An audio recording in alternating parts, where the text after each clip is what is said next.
Bueno, entonces el tema es de ciclos biogeoquímicos. Para la tarea entonces se van a trabajar el tema del mercurio, nitrógeno y el fósforo, que son tres bioelementos que hacen parte de los ciclos biogeoquímicos. Para cada uno entonces se debe realizar las fuentes naturales y antropogénicas. Las fuentes antropogénicas quieren decir aquellas entonces creadas por el hombre. Que una fuente es la que realiza la parte de la industria, que otra fuente es el tema de la agricultura, que otra fuente es la combustión de alguno de esos elementos. Entonces esas serían las antropogénicas. Y las naturales, entonces el medio natural que lo genera, que entonces debido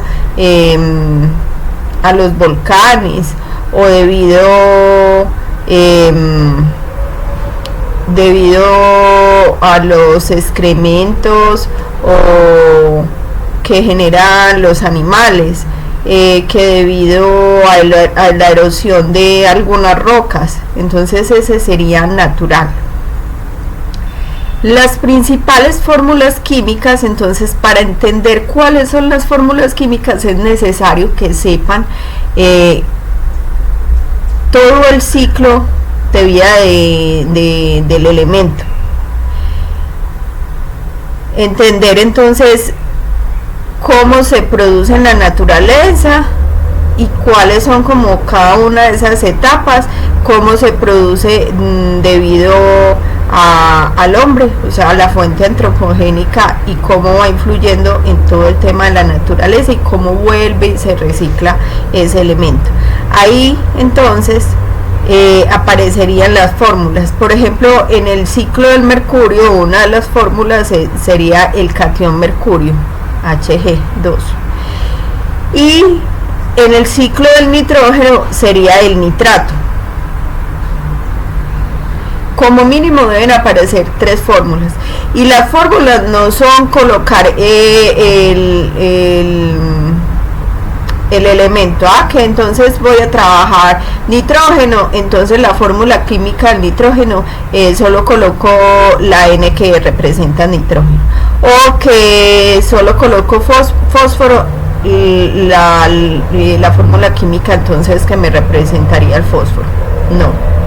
No es colocar eso, es colocar lo que se va produciendo a medida que se va dando el ciclo, las fórmulas que aparecen a medida que se va dando el ciclo. Ahorita van a entenderlo mejor cuando se esté trabajando el ciclo del azufre. La importancia de estos bioelementos, entonces recordemos que desde biología, cuando se estuvo trabajando el tema de las biomoléculas, entonces que los carbohidratos o glúcidos, que los lípidos, que las proteínas, que las enzimas, para todos estos bioelementos o biomoléculas eran necesarios estos bioelementos, ¿cierto? Que en los carbohidratos estaban formados por carbono, por hidrógeno, por oxígeno. Entonces ahí aparecen los elementos, por ejemplo, ese carbono, hidrógeno y oxígeno son importantes. ¿Para qué? Para formar los carbohidratos.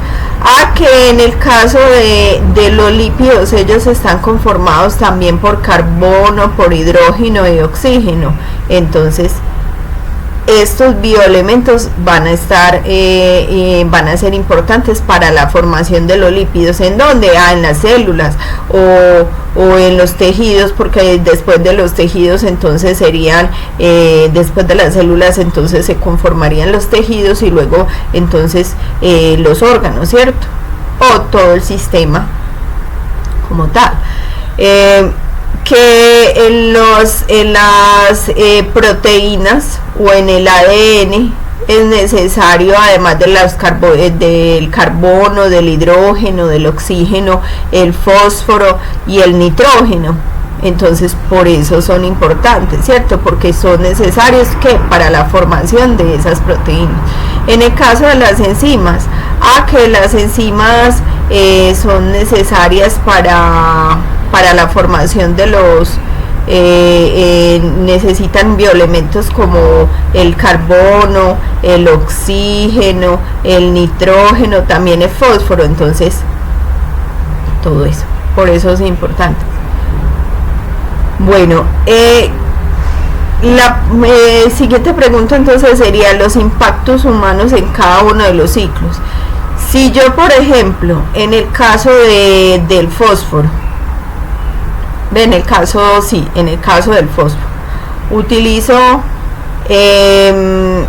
detergentes que en su contenido contengan fósforo, ese fósforo en muchas ocasiones ese detergente lo utilizo, eso se va a las aguas negras, y las aguas negras muchas veces llegan a otros cuerpos de agua. ¿Y qué pasa? Que estoy generando eutroficación en esa agua. ¿Y qué hace la eutroficación? Entonces ustedes buscarían qué hace la eutroficación. ¿Qué pasa entonces cuando se alteran entonces los ciclos biogeoquímicos? Esa es la otra pregunta.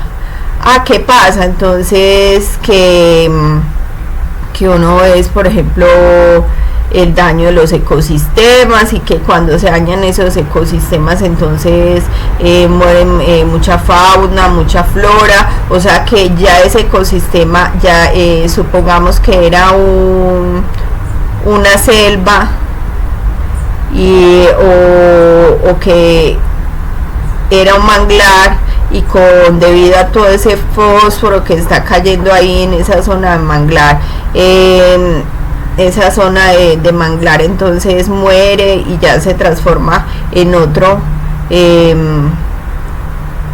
bioma, ¿cierto? Debido a la muerte entonces debido a esos bioelementos que están alterando ese ecosistema.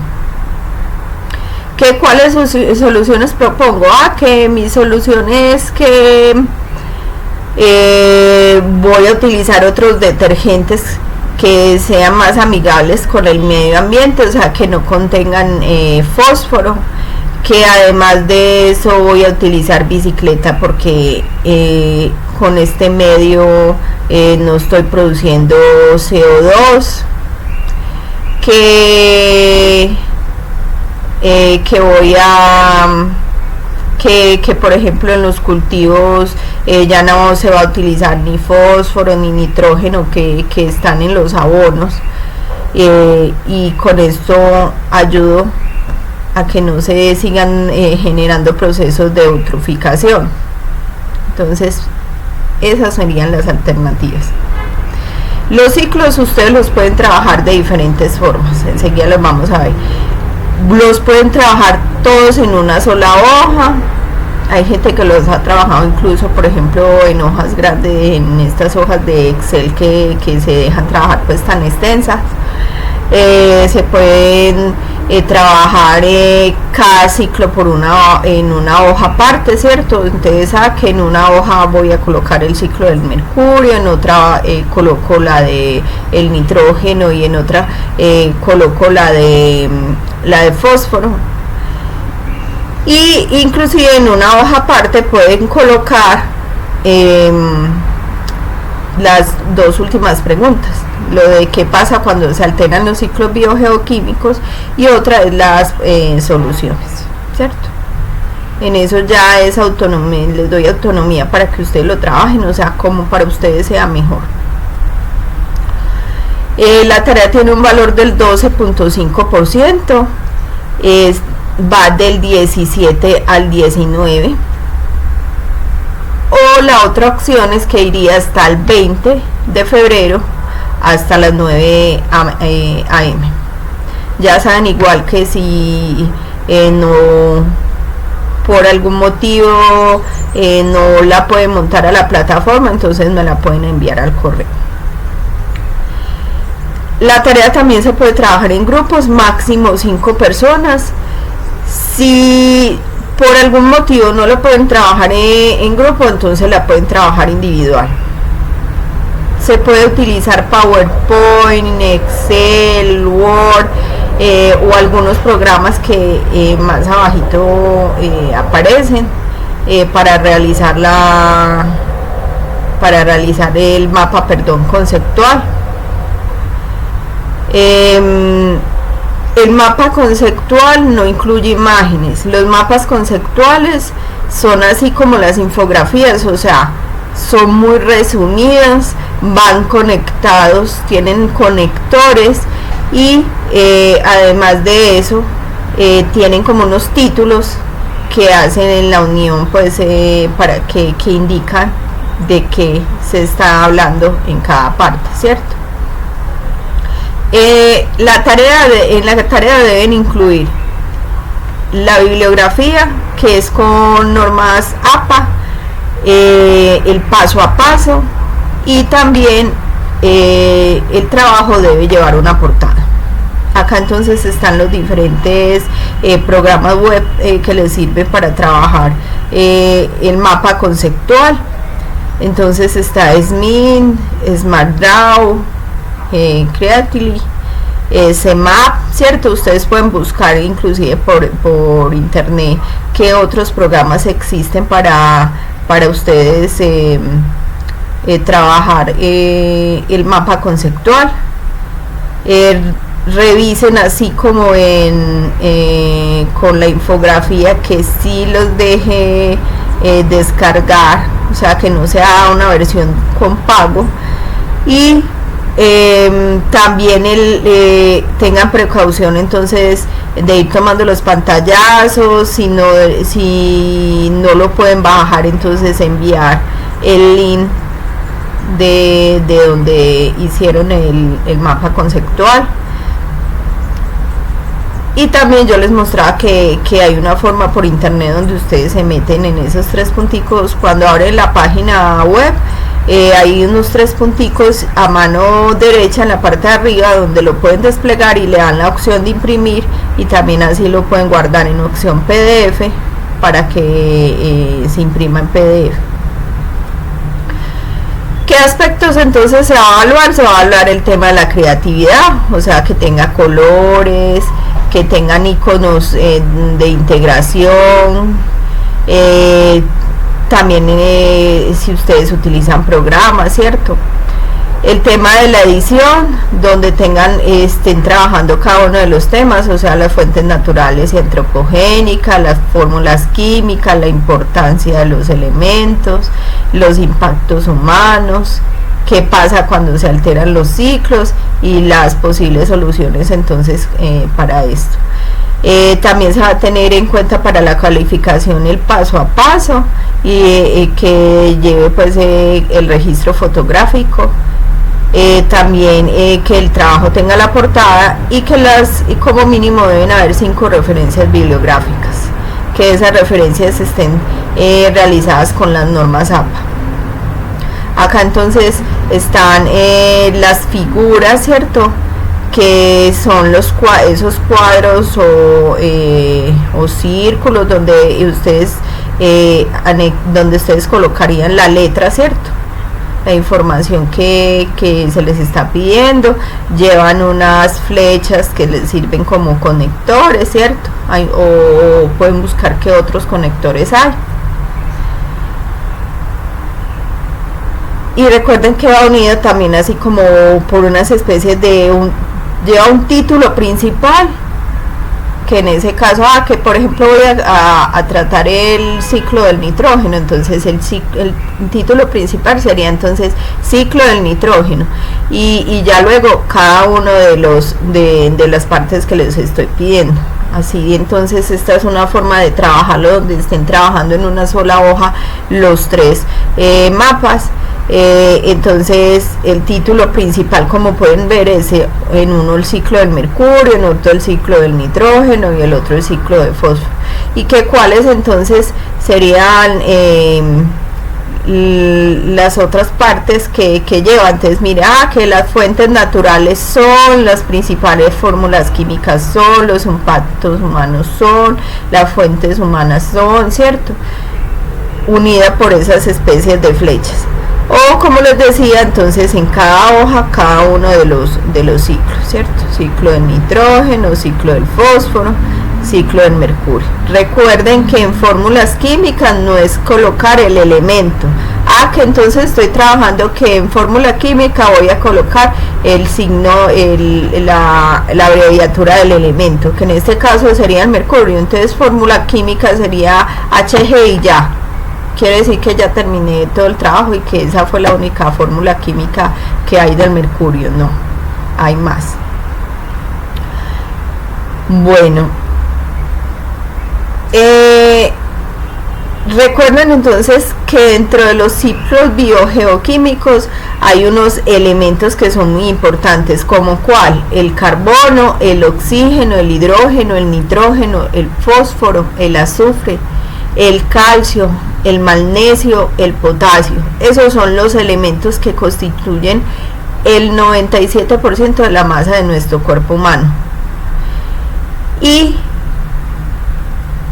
el 95% de la masa de los demás organismos vivos, ¿cierto?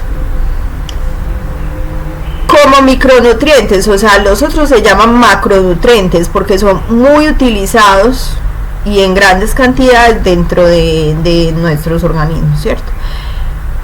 Pero hay otros elementos que son poco utilizados, que se conocen entonces como micronutrientes, y cuáles, y son 132, y están en pequeñas trazas, o sea, en pequeñas cantidades. Entre esos está entonces el hierro, el cobre, el zinc, el cloro y el yodo. El ciclo de los nutrientes entonces es todo el ciclo que se da desde la atmósfera, luego la hidrosfera y litosfera, que acuérdense en que la atmósfera es donde está todo la parte del oxígeno, ¿cierto?, de estos gases. La hidrosfera entonces todo lo que está relacionado con agua, entonces los mares, los ríos, los océanos, ¿cierto? La litosfera entonces todo lo que está relacionado con la tierra o la corteza terrestre, pues, de la tierra,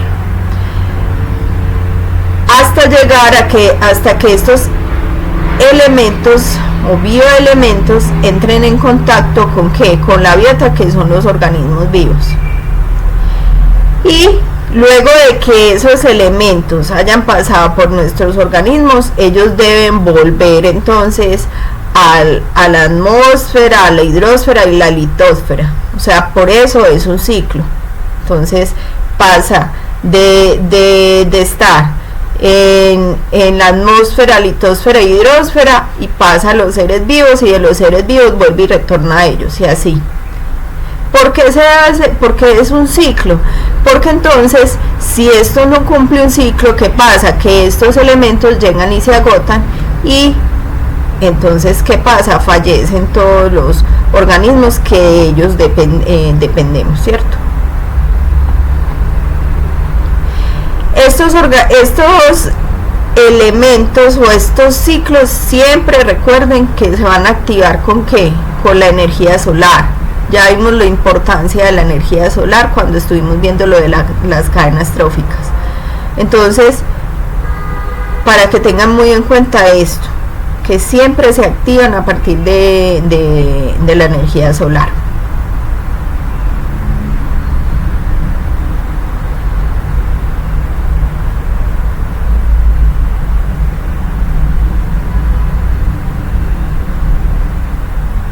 Entonces, todos estos elementos, el nitrógeno, el oxígeno, el hidrógeno, el calcio, el azufre, el fósforo, el carbono, están en los seres vivos y luego, como les explicaba, en el ambiente. ¿Mediante qué procesos? Mediante procesos de producción y descomposición. Producción, entonces, que cuando el volcán lo produce cuando hace una erupción, ¿cierto? Por ejemplo, ¿cuál? El azufre. Entonces, ese elemento sale a la atmósfera. Y descomposición, ¿cuándo? Cuando un organismo se muere, sea una planta, sea un animal, o antes cuando nosotros pues no vivíamos en viviendas ni estábamos tan desarrollados, ¿cierto? Entrábamos a ese proceso de descomposición porque nos enterraban ahí en la tierra sin estar, y esos elementos pasaban entonces directamente al suelo. Ya les decía entonces que es importante que se dé el reciclaje de estos elementos, porque entonces va a llegar, si en estos ecosistemas no se da ese reciclaje de estos elementos, entonces llega un momento en que el sistema se colapsa y muere, ¿cierto? Entonces, cuando esos elementos son importantes para la vida de ese organismo, se llaman o nutrientes o nutrimentos. Los organismos vivos necesitan entre un 31 a 40 de estos elementos químicos. Con este ciclo del azufre van a entender entonces cómo se realiza la tarea. Ahí en la imagen que está mostrando que, por ejemplo, cuando un volcán hace erupción, ¿cierto? Cuando hay emisiones volcánicas, ¿qué elementos se producen? Se produce sulfuro de hidrógeno, se produce dióxido de azufre y sulfato. Que ahí, miren que cada uno de esos nombres tiene unas fórmulas químicas. En el caso del sulfuro de hidrógeno es H2S, en el caso del dióxido de azufre es SO2 y en el caso del sulfato es SO4 2-, ¿cierto? Entonces si yo fuera a trabajar el ciclo del azufre, entonces las fórmulas químicas serían esas: H2S, SO4, SO2 y SO4 2-, ¿cierto? Cuando hay otra producción de esos elementos que contienen azufre, de esas biomoléculas que contienen azufre, entonces en el caso en el mar, ¿cierto? Muchos de esos organismos que están en el mar entonces tienen sus excrementos, ¿cierto? Que una ballena, que un tiburón, que un pez, entonces tiene sus excrementos y quiere decir que ahí hubo producción de SO4 2-, o sea, de sulfatos, y esos elementos pasan luego a la atmósfera. ¿Qué otra parte entonces? En el caso de la producción antropogénica, cuando en una fábrica utilizan algún elemento que está compuesto por azufre, como en el caso que algunas de estas fábricas utilizan elementos que están compuestos por carbono, o sea, la gasolina, el diésel, ese gasolina, el diésel, todo esto está compuesto por ¿qué? Recuerden que el petróleo y todos sus derivados vienen de la descomposición de los esqueletos de los dinosaurios o de otros seres vivos que existieron hace mucho tiempo, ¿cierto? Entonces la compresión de todo ese material y el tiempo hizo que se diera la formación de todos estos derivados, ¿cierto? Cuando estos derivados se utilizan en la industria, ¿qué hay en esos derivados? Entonces hay carbono, hay nitrógeno, hay azufre, sí, azufre, hay fósforo.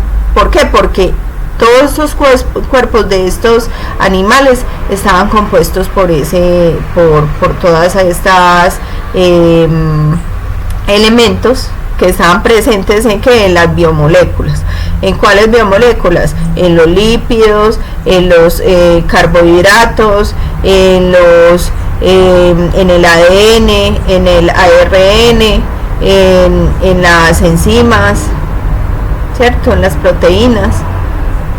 Entonces, cuando el cuerpo se muere y es sometido a toda esa presión y esto sucede en el tiempo, se da la formación de esos derivados del petróleo y luego se utilizan en la industria. Entonces, cuando se queman estos derivados, ¿cierto? Se hace algún proceso con estos derivados, luego salen a la atmósfera todos estos elementos, entre esos entonces el azufre, que en este caso entonces se da la combustión de los combustibles fósiles y sale el SO2, que en este caso sería el dióxido de azufre, ¿cierto?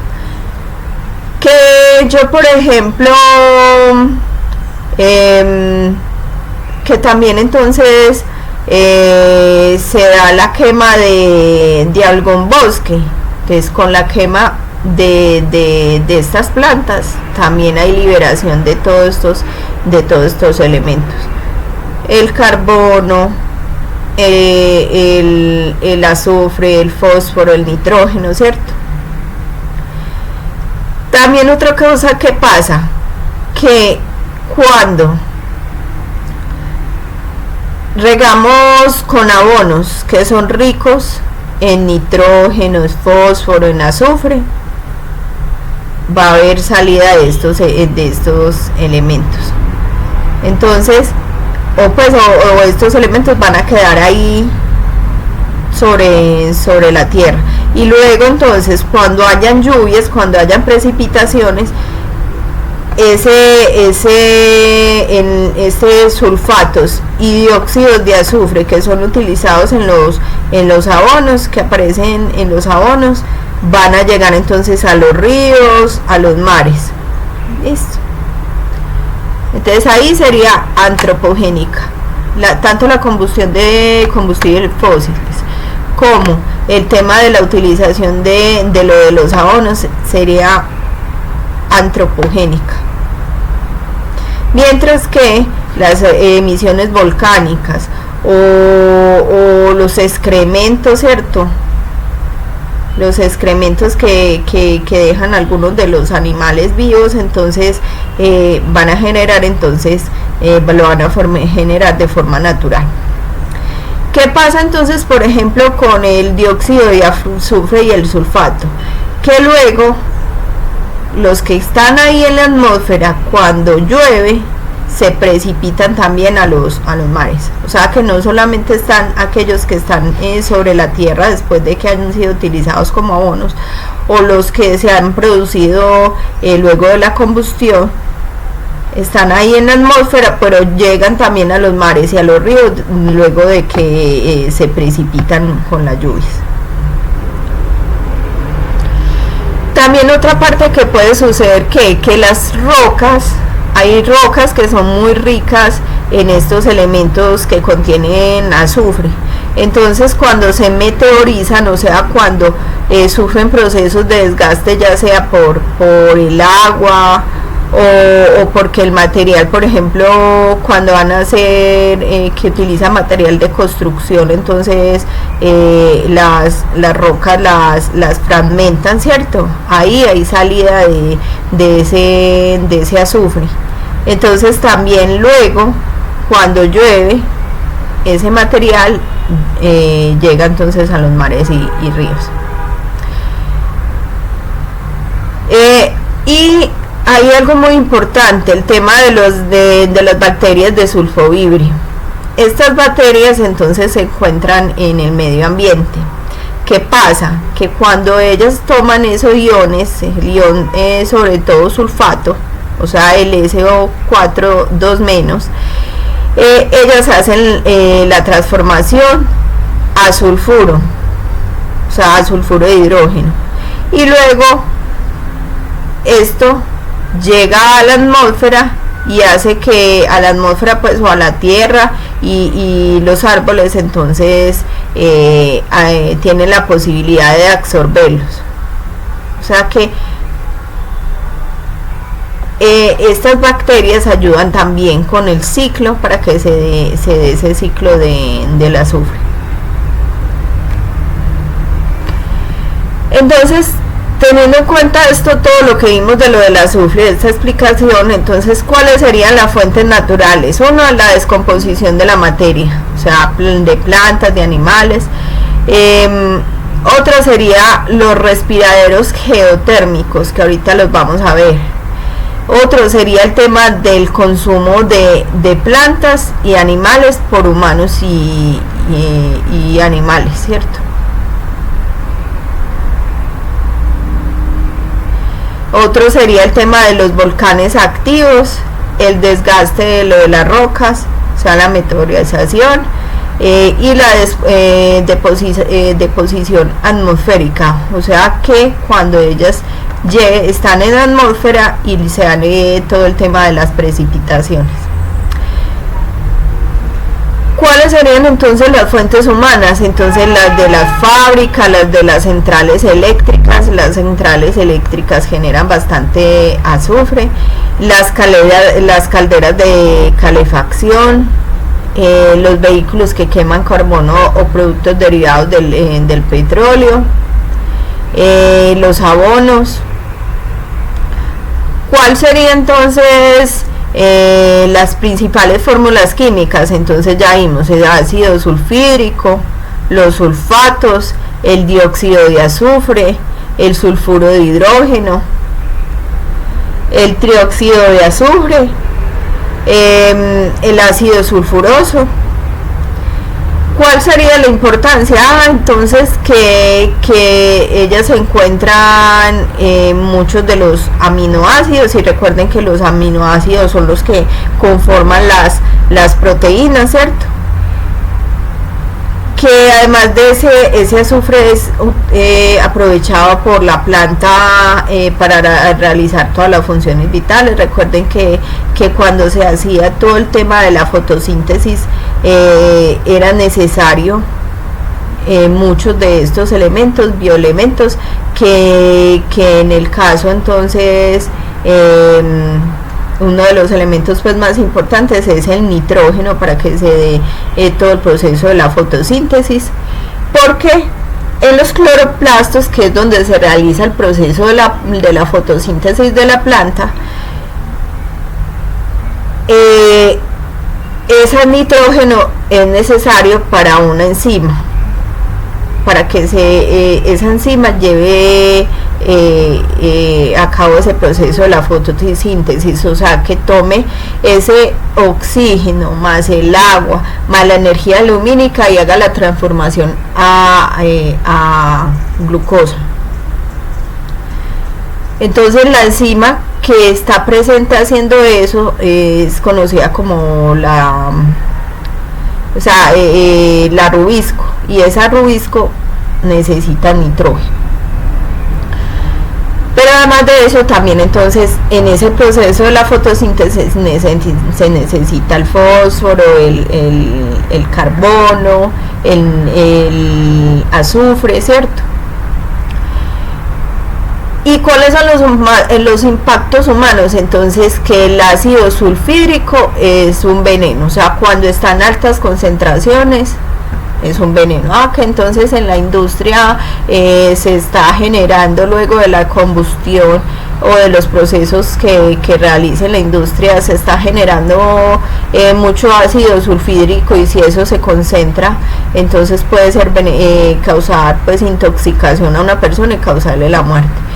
¿Qué otro impacto sería lo de la lluvia ácida? Entonces quiere decir que ese azufre, cuando está en la atmósfera y cuando se precipita, esa agua esa agüita se vuelve ácida y empieza a corroer muchos de los edificios. o que llega entonces a aquellas zonas donde hayan aguas, a todos esos ecosistemas que tengan agua, entonces a los ríos, a los mares, o sobre todo en las zonas donde el agua no corre y genera fenómenos de eutroficación, causando la muerte entonces en esos ecosistemas acuáticos de muchas de las seres vivos que hay ahí. También otro impacto sería que entonces esa agua, esa lluvia ácida, esa agüita que llega a esos ecosistemas acuáticos, hace que esos ecosistemas se vuelvan más ácidos, o sea, el pH va a cambiar.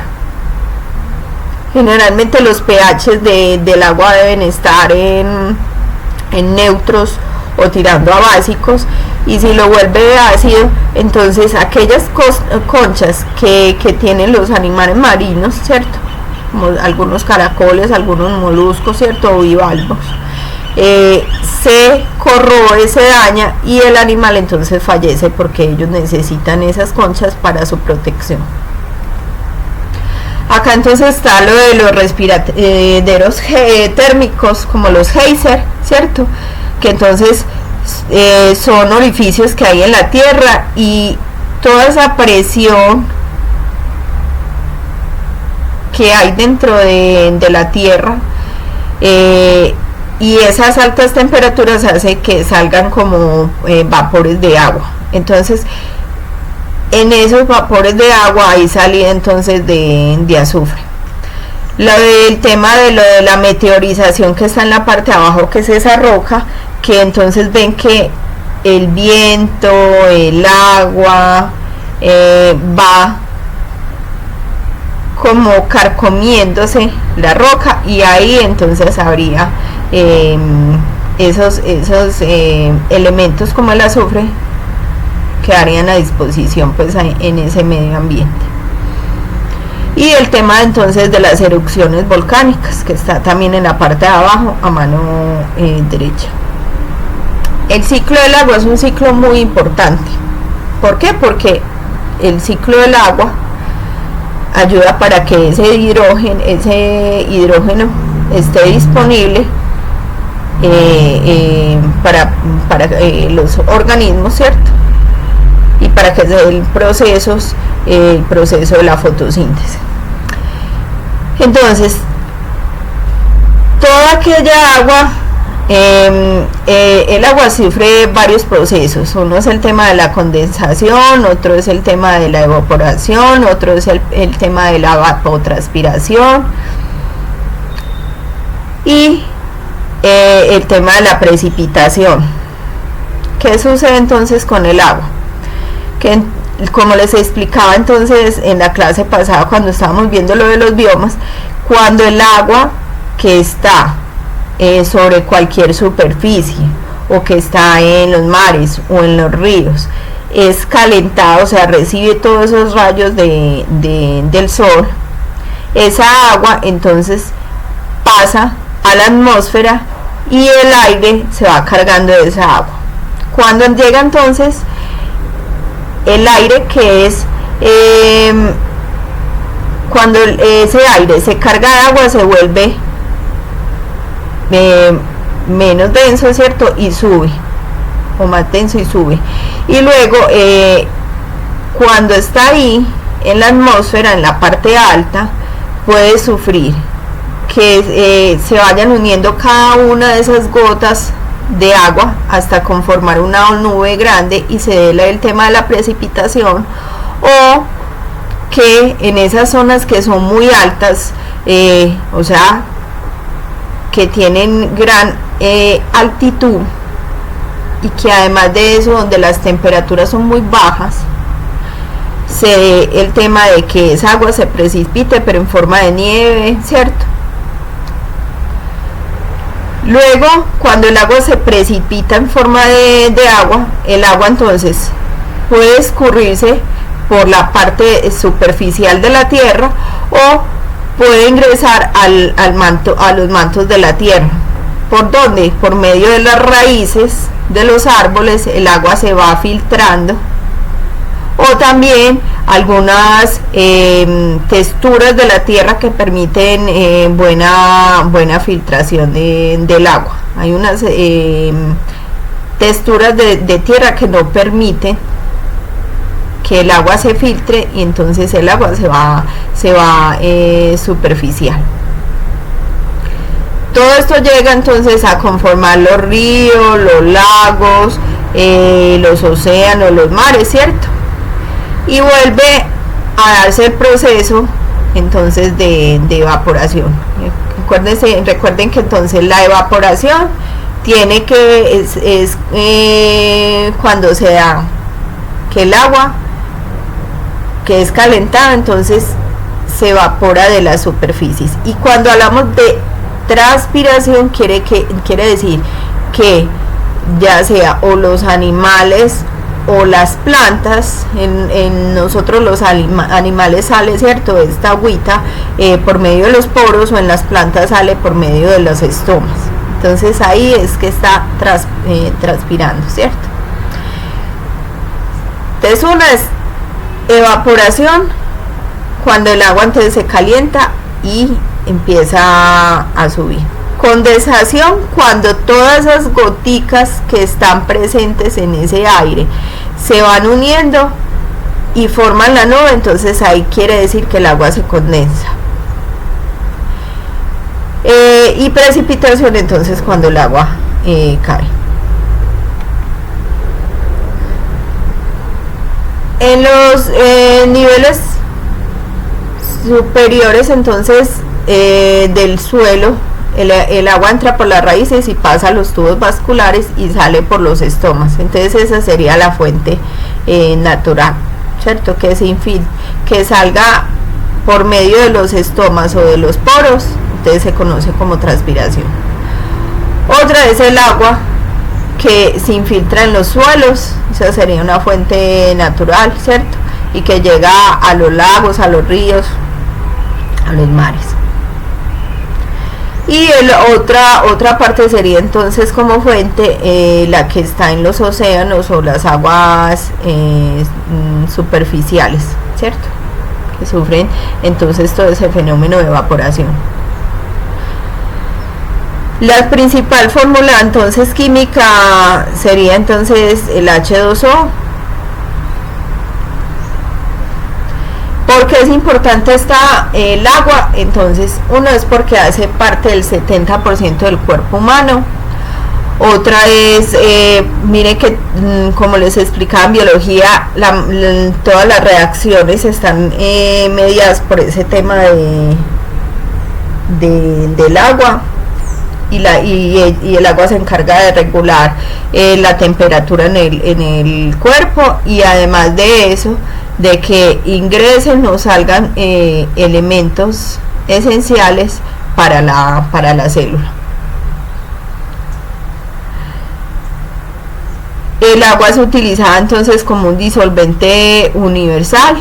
Entonces mire que es utilizada en la industria, es utilizada en las viviendas para la preparación de los alimentos, para hacer el aseo. También el agua es un elemento muy importante porque porque el agua permite que inclusive pues los humanos o algunos animales nos desplacemos por medio de ella.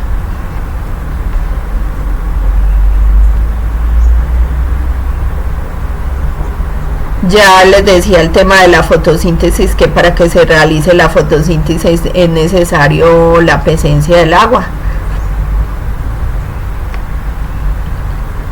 Impacto humano entonces sobre ciclo. Uno sería entonces la extracción de agua de los arroyos, lagos, aguas subterráneas. Otro es el agotamiento de las aguas subterráneas. Entonces en muchas zonas como en los desiertos, como el suministro no es tan constante, entonces recurren a sacar agua de la parte subterránea y se va agotando toda esta fuente. Otro es que el tema de que estén talando, ya sea para el tema de construir pues o hacer más campos para el tema de la agricultura, o cuando se excava para obtener minerales, o cuando se excava para hacer construcciones, que está influyendo en que se dé ese ciclo del agua, ¿cierto? Está influyendo para que el agua desaparezca entonces de esos ecosistemas. El aumento de la erosión del suelo, porque recuerden, por ejemplo, cuando nosotros acabamos con los páramos, que son aquellos lugares donde se origina mucho de este recurso, ¿qué pasa? Entonces, que con la desaparición de los páramos, ahí se da la desaparición entonces de los riachuelos, de los ríos, y luego entonces con el tiempo, a gran tiempo, de los mares, de los océanos. El tema del derretimiento de los glaciares y los casquetes polares, ¿por qué? Porque entonces estos eran como las zonas de reserva de agua del planeta, y a medida que va aumentando, a medida que hay más cambio climático, que va aumentando entonces la temperatura del planeta, todas estas zonas que eran zonas de reserva de agua se han ido derritiendo, y con eso, que con el derretimiento entonces se generan más precipitaciones en algunas zonas, con ellas desastres, ¿cierto? Porque hay avalanchas, cuando hay avalanchas entonces hay contaminación de nuevo de estos cuerpos de agua. La degradación de la calidad del agua entonces por la presencia de algunos minerales como el nitrógeno, como el fósforo, como el azufre, que ayudan con todo el tema de la eutroficación de estas aguas. El ciclo del oxígeno tiene que ver mucho con el ciclo del agua, ¿cierto? Entonces tiene también que ver con la producción de CO2 por medio de las erupciones volcánicas.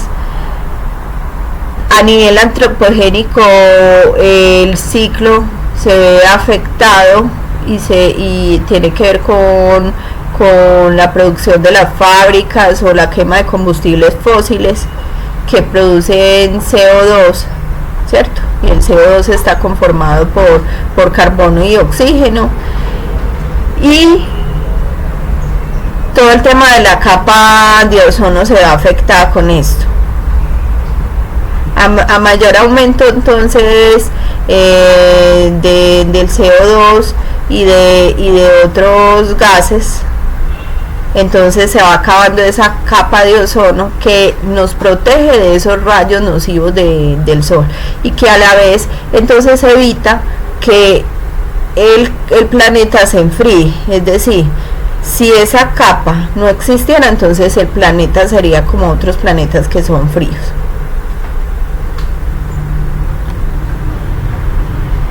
Entonces, fuentes de oxígeno, las plantas verdes. Recuerden que en la tierra serían las encargadas de la producción del oxígeno, y en los mares que se da la mayor producción de oxígeno mediante las algas verdes, ¿cierto?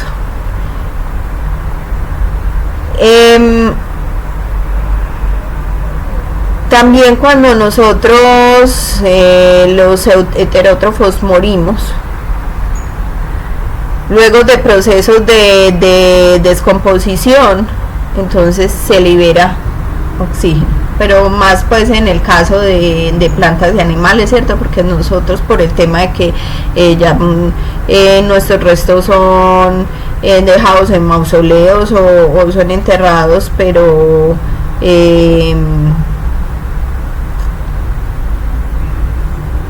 en estos, ¿cómo es que se llama? en estas cajas pues de madera, y no entramos directamente en contacto con la tierra para que se dé esa descomposición de nuestros cuerpos. La fuente humana, entonces, como les decía ahorita, de CO2, ¿cierto? Están las industrias, está los abonos, ¿cierto? Y entonces esto hace que cambie entonces los niveles de ozono, como les indicaba.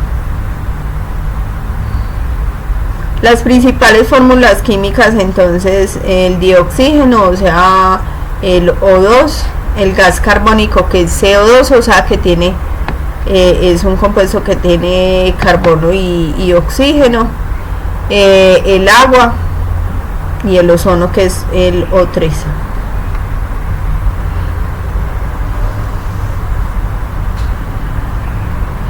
Es porque es importante el tema del oxígeno. Ya saben que nosotros necesitamos el oxígeno para respirar, muchos de los organismos vivos también lo utilizan para su respiración. También entonces el oxígeno entra a formar parte de la molécula del agua. El oxígeno entonces tiene una función muy importante en el cuerpo, que es permitir la generación de energía.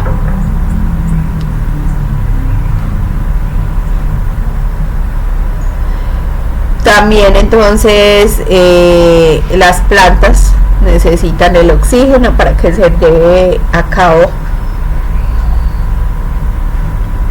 todo el proceso de la fotosíntesis. Las moléculas de oxígeno entonces son activadas por las radiaciones muy energéticas de onda corta, ¿cierto? Por la energía lumínica, y luego esos átomos se rompen y generan entonces moléculas de oxígeno. Y también después de eso se forma el ozono. Recuerden entonces que el ozono absorbe las radiaciones solares ultravioletas, que son las que generan entonces, que son nocivas, y también impide el escape del calor y por consiguiente entonces el enfriamiento de la Tierra.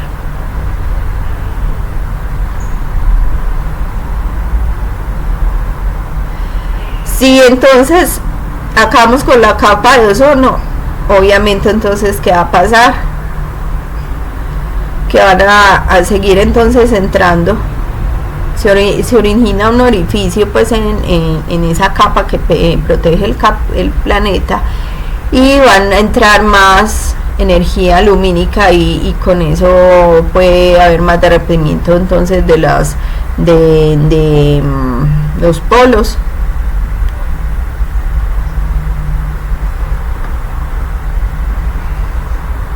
Cuando entonces cuando en los cuerpos de agua se dan procesos de eutroficación, que bajan los niveles de oxígeno, y aquellos organismos que dependen del oxígeno van a sufrir entonces hipoxia, o sea que se van a morir por falta de oxígeno. La desaparición entonces de la capa de ozono del planeta entonces puede causar entonces problemas de enfermedades de la piel, de los ojos. También al entrar esa energía lumínica así ya tan fuerte, entonces puede haber daño en las cosechas, en las plantas. O sea, con eso puede haber un daño completo de los organismos vivos sobre el planeta. El ciclo de carbono, que tiene que ver entonces con todo el tema de lo de la fotosíntesis, o sea que donde la energía lumínica llega, esos rayos entonces llegan a las plantas, son absorbidos y por medio del CO2 y el agua más los nutrientes, la planta más la energía lumínica realiza el proceso de la fotosíntesis, o sea, donde todo ese dióxido de carbono y el agua es convertido en glucosa y oxígeno, y luego se haría el proceso inverso, donde esa glucosa, ¿qué va a hacer? La va a utilizar la mitocondria para realizar todos sus procesos en el organismo, o sea, que va a generar la energía para realizar los procesos, o sea, se da el proceso de la respiración en la mitocondria y se produce CO2 y agua, ¿cierto?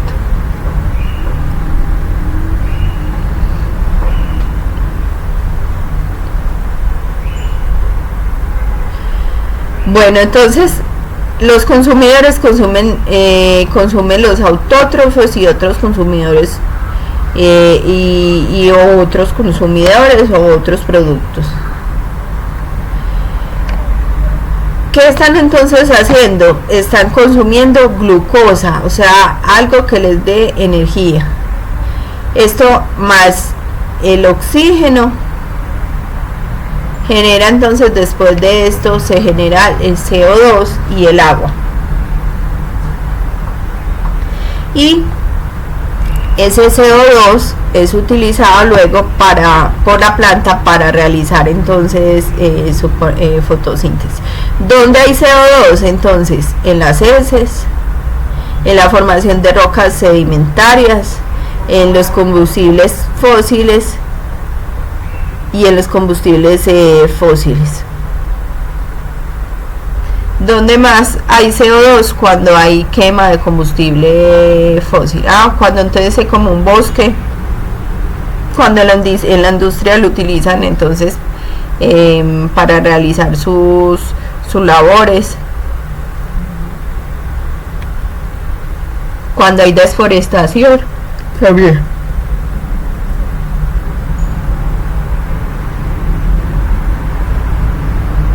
La ruta geológica del intercambio lento del carbono, entonces tarda millones de años. Lo que les decía ahorita entonces, que el carbono puede quedar almacenado en la atmósfera, en los cuerpos de agua líquida, en los océanos, en la parte de los sedimentos, en los suelos, en las rocas, en los combustibles fósiles y en el interior de la Tierra.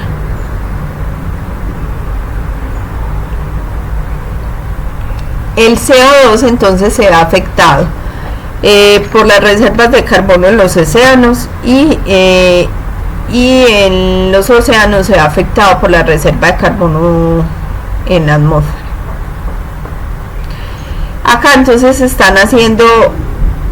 está explicando todo ese cambio de CO2 hasta convertirse en carbonato de calcio presente en las conchas de algunos animales marinos,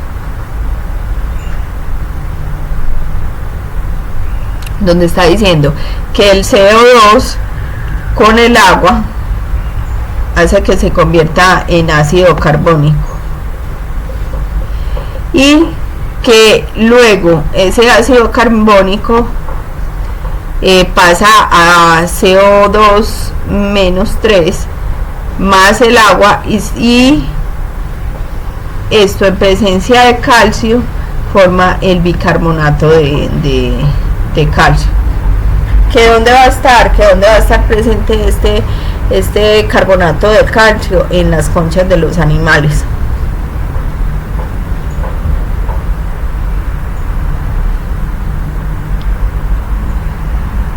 Entonces aquí se está explicando dónde está presente este CO2. Va a estar en los restos de organismos muertos que luego se hunden y se convierten en sedimentos en el suelo oceánico, y luego con el tiempo se convierte en piedra caliza, que es gran reserva de carbono. En la Tierra el carbono entonces está almacenado en el suelo en forma de carbono orgánico, por la descomposición de los organismos. Y en esos suelos los sedimentos carbonatados del fondo oceánico se unen, y cuando hay subducción, o sea, cuando las capas tectónicas se mueven, La Tierra está conformada por capas y esas capas se mueven, que eso es lo que sucede en los temblores, ¿cierto? Y algunas de estas capas se montan encima de otras capas, entonces eso es lo que se conoce como subducción. Cuando entonces en el suelo hay esos restos de carbono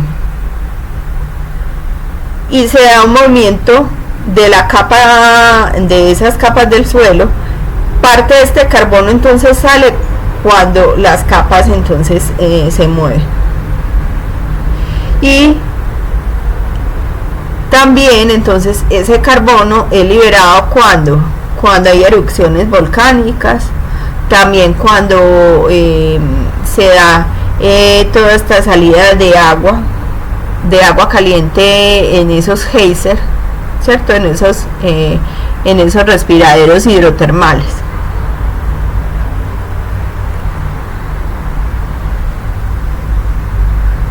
Acá aparece entonces el ciclo del carbono, donde está indicando ahí con el volcán entonces que cuando hay erupciones volcánicas hay salida de CO2, que también cuando en las industrias hay emisiones, ¿cierto?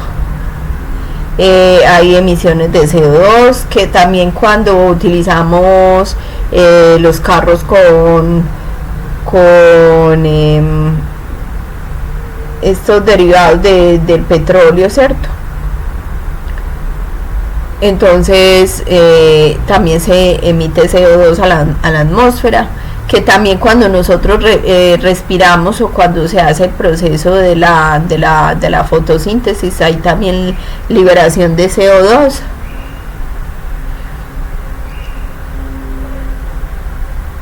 Cuando las rocas entonces sufren los procesos de subducción, o sea, se mueve, la roca no, las capas de la tierra se mueven, entonces hay salida de CO2.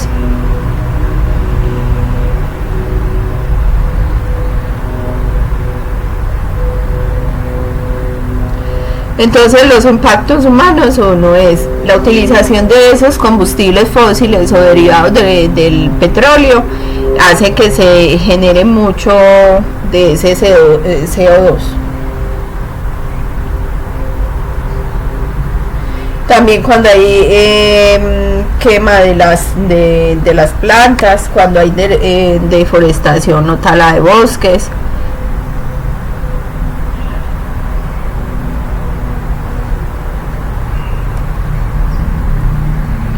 ¿Qué pasa entonces si hay mucho CO2 en la atmósfera? Entonces ya les decía, se elevan a las temperaturas de la Tierra, y cuando se eleva la temperatura en la Tierra entonces hay derretimiento de los casquetes polares, o hay cambio en las temperaturas de los biomas y los biomas se van transformando en otro diferente.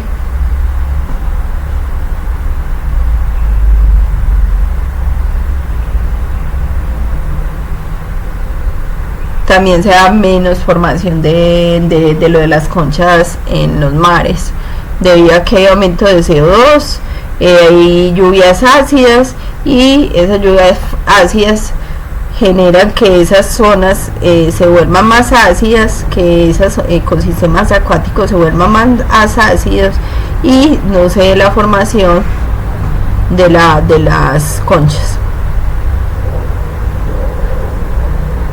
Pues a mayor temperatura y mayor acidez del agua puede perjudicar la vida marina.